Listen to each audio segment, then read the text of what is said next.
beat.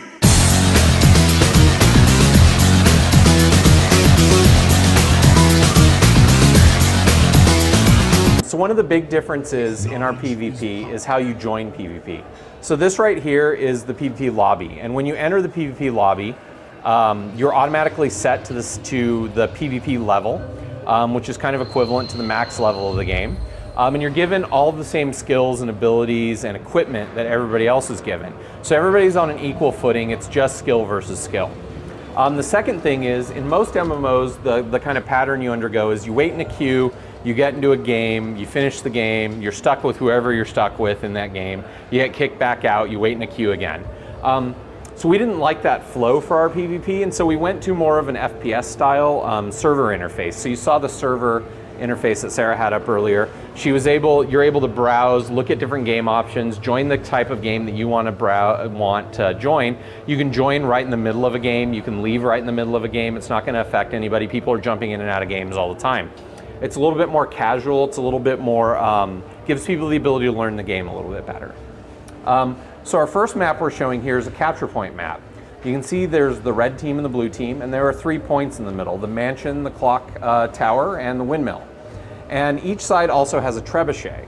And the trebuchet is very important in that it allows people, in addition to doing a lot of damage and knocking people out of areas, it allows the team to kind of alter the map because there are a lot of destructible elements on the map. So for example, that catwalk that's around the outside of the clock tower there, players normally can't see down onto the point, but now Sarah's blown off that side of the building, and so the people on her team that are on that side of the catwalk could jump down onto the point or shoot down onto it. And one of the things that we want to try to accomplish with this map is to make the environment really destructible, so that over the course of the game, you see the paths that you can take and sort of the defensibility of positions changes depending on what's destroyed and what's not destroyed. Okay, so another thing that was really important in designing this map was that we give people a lot of opportunities to use kind of our movement and our movement skills.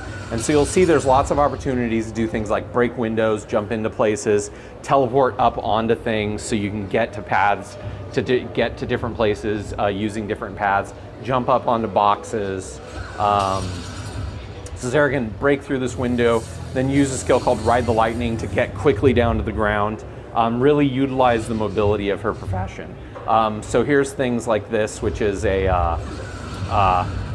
can hide behind that and it'll block line of sight from projectiles, but only for a certain amount of time because it eventually will get destroyed.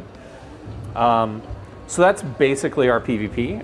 We're showing it at the ESL booth if you guys want to play it. So we're showing 5 versus 5 as well as we have some exhibition matches. I think maybe the last one of those is today actually, against European Guild Boon Control, which we invited into our alpha so they could practice a little bit, against a team of our better developers.